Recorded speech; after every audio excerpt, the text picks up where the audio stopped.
Assalamualaikum warahmatullahi wabarakatuh. Perkenalkan, nama saya Ali Kelas Bagja dari Prodi Manajemen semester 4. Di sini saya akan menjelaskan materi tentang Human as Capital dalam era Cloud Economy.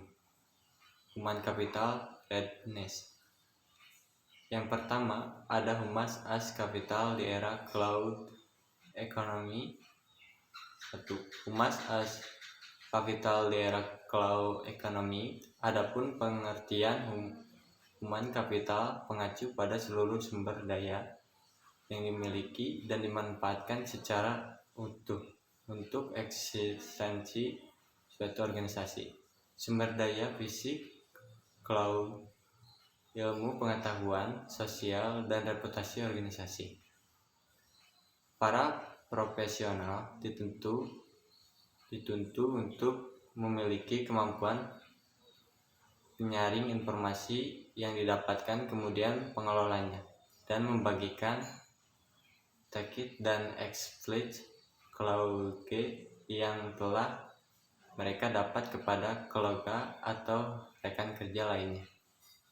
Adapun pengertian dari tacit dan explicit ialah tacit clause adalah ilmu yang dimiliki seseorang selama bertahun-tahun lewat pengalaman kerja, pendidikan, serta apa yang ia bicara dan dipelajari. Tacit clause sifatnya terbunyi dalam diri tiap individu. Explicit clause adalah ilmu yang telah dituangkan dalam bentuk tulisan, video, standar operasional sehingga mudah dipelajari orang lain. Ada dua kecenderungan utama yang sangat pengaruh di dalam perkembangan cloud economy, yakni ialah globalisasi dan teknologi. Dan ditemukan juga beberapa faktor penentu utama yang menentukan keberhasilan dan peningkatan produktivitas dari para staf perusahaan penerbitan, antara lain sebagai berikut: rekrutmen, support system, struktur organisasi, investasi, komputerisasi. 2. Human capital dan cloud management. Human capital itu sendiri didefinisikan dengan berkolerasi erat dengan cloud based resource. Cloud-based resource pada skill, abilitas, dan learning capacity yang dimiliki oleh setiap individu. Individu dapat mengembangkan kompetensi tersebut melalui pengalaman dan pendidikan formal. Sedangkan social capital menunjuk pada kemampuan individu untuk menciptakan hubungan kerja yang efektif, baik dalam lingkungan internal maupun eksternal. Dan ada beberapa gambaran tentang hubungan antara human resource management dan cloud management sebagai berikut: peran, hubungan, fokus pembelajaran, fokus strategi, konteks. Mengimplementasikan cloud management dengan cara menciptakan budaya cloud sharing juga merupakan salah satu peran divisi HRD.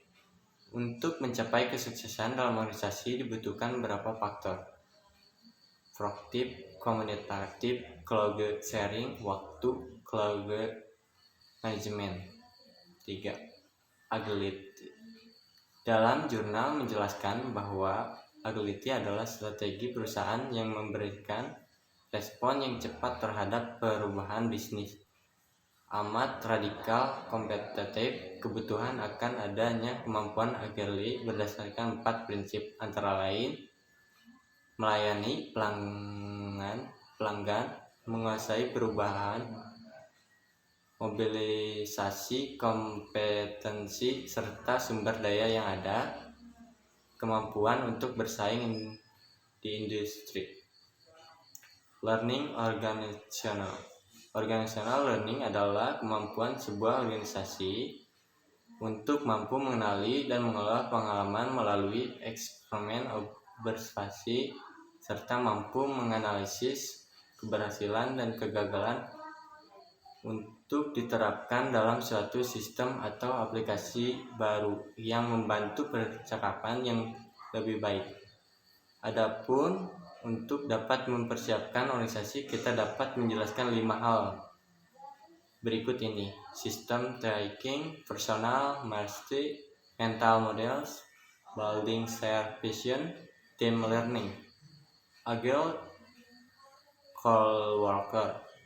coworker juga sangat berperan penting dalam menciptakan learning organizing yang berkelanjutan dengan mendukung penuh proses keluarga sharing session, balik tecit maupun exclude keluarga, sehingga perusahaan memiliki kemampuan beradaptasi terhadap perubahan dan dapat menenangkan kompetisi dengan cara mampu memenuhi kebutuhan konsumen. Consumer focus alright. Human capital readiness.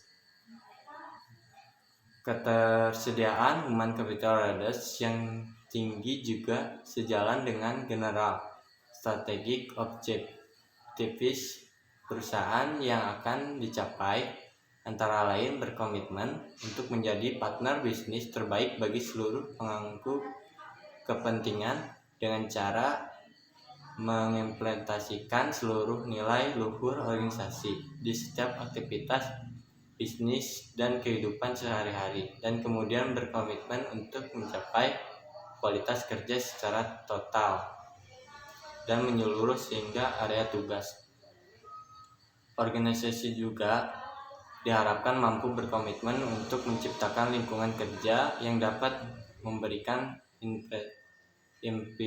inspirasi, menebar energi positif untuk mendukung terciptanya lingkungan kerja dan positif dan produktif, serta menjalankan organisasi berdasarkan proses belajar yang berkelanjutan, sistem learning organisasi.